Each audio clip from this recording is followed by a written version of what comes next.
There are prisons made of stone, and prisons made of silence. The most perfect prison, however, is one you carry with you. Elara Vance, in that lightless closet, holding the relics of a dead woman's truth, understood this. Her freedom had been an illusion. The eyes that had given her back the world were her warden's keys. Strong, cold hands took her from the hiding place. There was no struggle. Mr. Alastair's associates were faceless, efficient. A scent of cloves and something sharp filled her nose, a chemical tang that pulled her down into a velvet unconsciousness. She awoke to the hum. Not a machine hum. A living hum. A resonant, low-frequency thrum that she felt in her teeth, in the marrow of her bones. She was in a chair, not restrained, but the room itself felt like a constraint. It was not a room. It was a grotto. The walls were not rock, but something darker, veined with faint, bioluminescent traceries of blue and green that pulsed slowly, like a sleeping thing's circulation. The air was warm, humid, and thick with that same alkaline metallic scent, now overpowering. And before her, arranged in concentric circles descending into the gloom, were modules. They were organic, pod-like, the size of wine barrels, made of a translucent, faintly amber substance. Within each, suspended in a viscous fluid, she could see shapes. Not bodies. Components. In one, a tangle of optic nerves, glowing faintly with internal light. In another, a labyrinthine cochlea. In a third, a complex web of tissue that could only be olfactory bulbs. They floated, dormant yet alive, connected by thick, pulsing cords to the living walls. This was the archive. Not of records. Of faculties. The Covenant's true masterpiece, Mr. Alastair's voice echoed in the cavernous space. He stood beside her, his face illuminated by the sickly glow. Memory is housed in the meat, Miss Vance. Sensory memory most of all. To truly preserve a life's experience, one must preserve the instrument that recorded it. Here, we curate. We save them from the inevitable corruption of the mortal vessel. Elara's voice was a rasp. Ada Thorne. Her sight is housed in Module Theta 7, he said, gesturing to a pod. A particularly vibrant set, rich with memory. We knew they were special. We needed a special receptacle to fully appreciate them. To integrate them. Integrate? He turned his tarnished silver eyes on her. The lease was never the end goal. It was the compatibility test. Your trauma, the specific neural pathways damaged and rerouted by your accident, it created a unique vacancy. A clean socket, perfectly suited to receive a foreign signal without rejection. You weren't just a beneficiary. You were the designated successor vessel. The plan was always for Ada's visual archive to find a permanent, stable home. In you. The horror was absolute. She was not a person to them. She was a shelf. A living, breathing archive for a stolen sense. And when she was full? Would they add another sense? Would she become a walking library of stolen lives, until the original Elara was squeezed into some silent, sensory-deprived corner of her own mind? Why? She breathed. Continuity, he said, as if it were obvious. Civilization is memory. We are preserving the sensory history of Silent Ridge, of the families who have contributed. It is a higher purpose. You should be honored. Your body will house a legacy. At that moment, a new echo hit her. But it was not from Ada Thorne. It was a chaotic barrage. A scream of color with no form. A symphony of dissonant, forgotten sounds. A cacophony of smells, perfume, blood, soil, smoke. It was coming from the pods.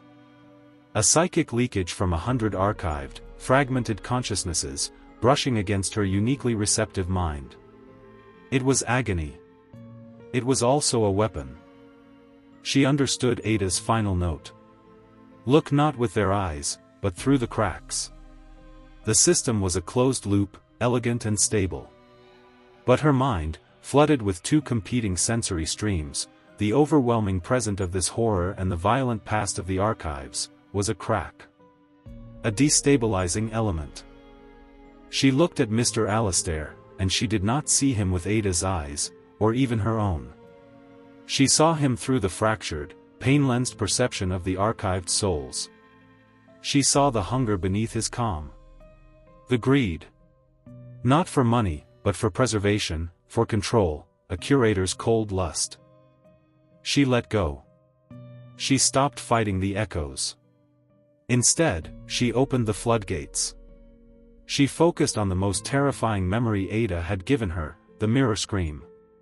She amplified it, looped it, and then she layered over it the screeching chaos from the pods. She focused her remaining, damaged hearing on the living hum of the grotto, the drip of fluid, and she fed that into the maelstrom. Her brain, the perfect receptacle, became a feedback chamber of impossible data. She screamed, but the sound was lost in the sensory storm.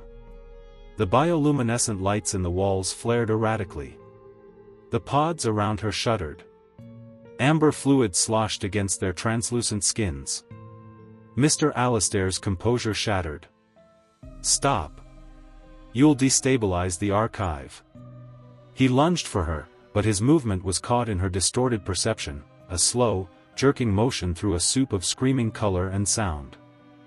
She pushed the overload further, aiming her internal tempest at the neural connection they had forged in her, the leasehold itself.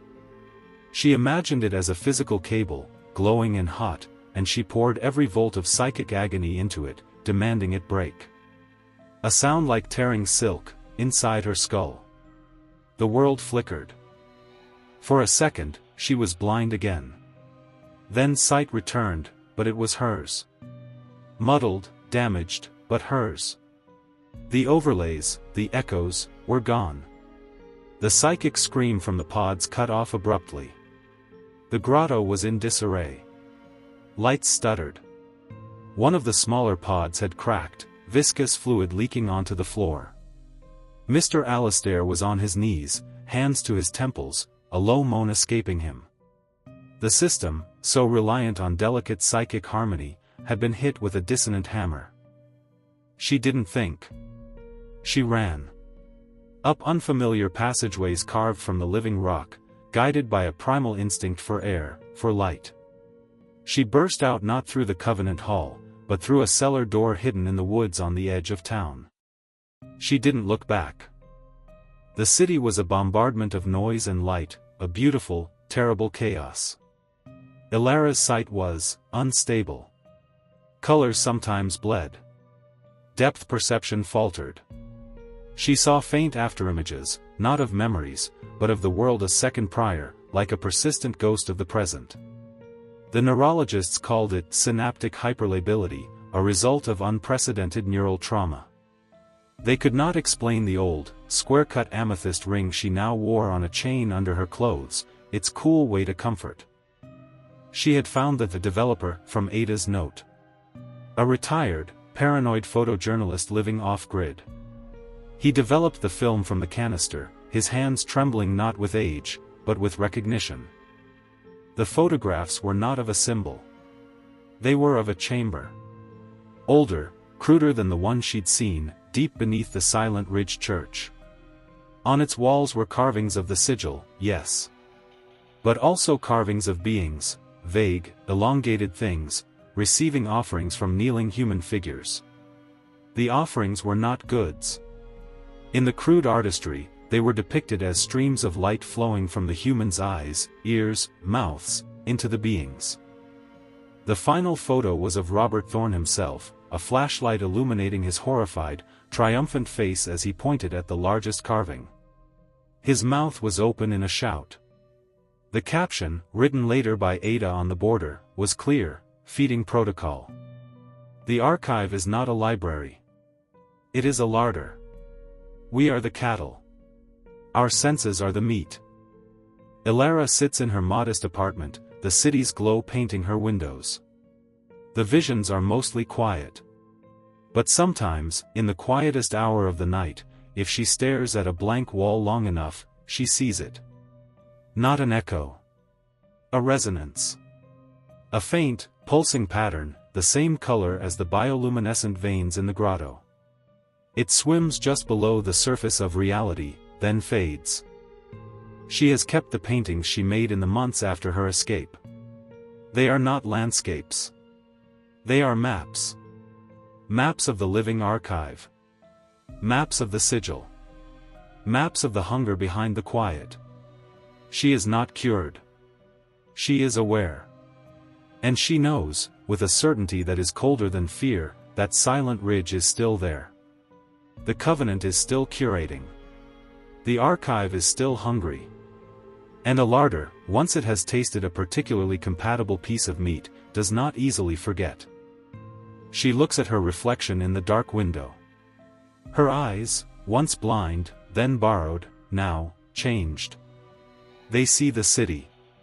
They see the ghost of the archive in the static between streetlights.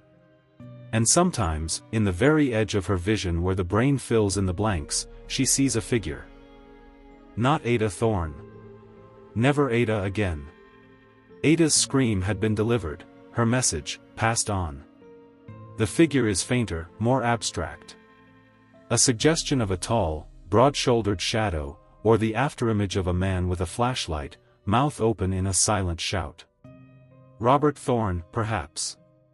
Or a composite of all the tenants whose senses now float in amber, whose memories brush against hers like fish against the glass of an aquarium. She has become a receiver.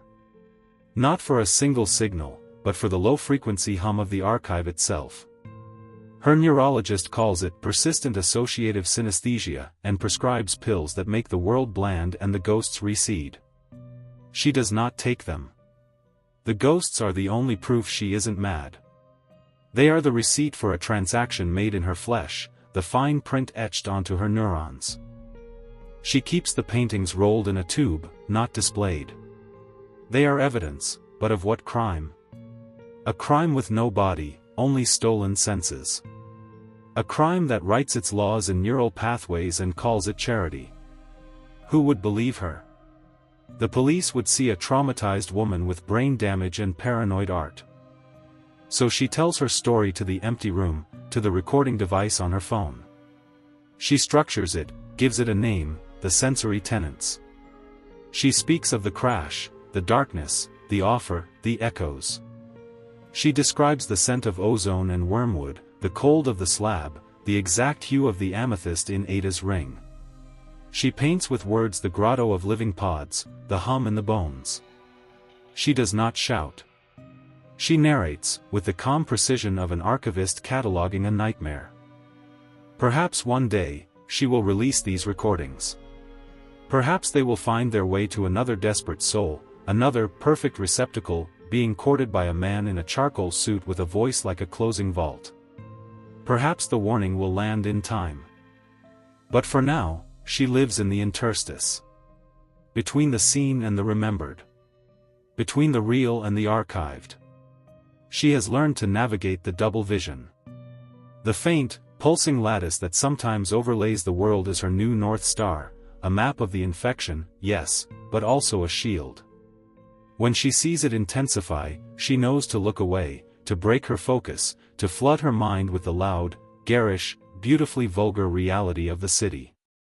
The archive's signal is subtle, it cannot compete with a siren, a shouting match, the blinding glare of a neon sign. She wonders about Mr. Alastair. Was he a true believer in his higher purpose?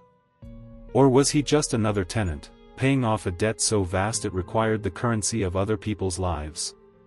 She sees his face sometimes too, in the lattice pattern. Not in fear or anger, but in a kind of cold, scholarly satisfaction. The curator admiring his collection. The final truth, the one that wakes her in a sweat some nights, is this: she didn't destroy the archive. She disrupted it. She corrupted one shelf, herself. But the library is vast, and its librarians are patient. Systems built on hunger do not dismantle from a single shock. They adapt. They recalibrate. And somewhere in the misty mountains, in a town where the quiet is a cultivated thing, the Covenant of Stewards is undoubtedly reviewing their protocols. They are asking questions. How did the vessel destabilize the signal? What made her capable of feedback? Her neural profile will be studied. The next candidate will be vetted more thoroughly. The lease agreement will have new, more binding clauses. She is both a failure of their system and its most valuable case study. So she paints. And she records. And she waits. Not in fear, but in a state of grim, focused readiness. The connection, though frayed, is not severed. The archive hums in her bones. And she knows, with the certainty of a shared nervous system, that it is aware of her in return. Not as Ada Thorne was aware, with a human's desperation, but as a system is aware of a faulty component. A persistent anomaly. A living crack in their perfect, silent ledger. The last sound on her recording is not her voice. It is the ambient noise of her apartment, the distant traffic, the hum of the refrigerator. And if you listen very, very closely, with the volume turned all the way up, past the point of comfort, beneath it all, there is a sound.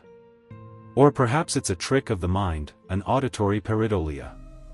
It sounds like a single, slow, wet pulse. Then, silence. This concludes the testimony of Elara Vance. This concludes the Sensory Tenants. The Masquerade archive seals this file. But some files have a way of reopening themselves.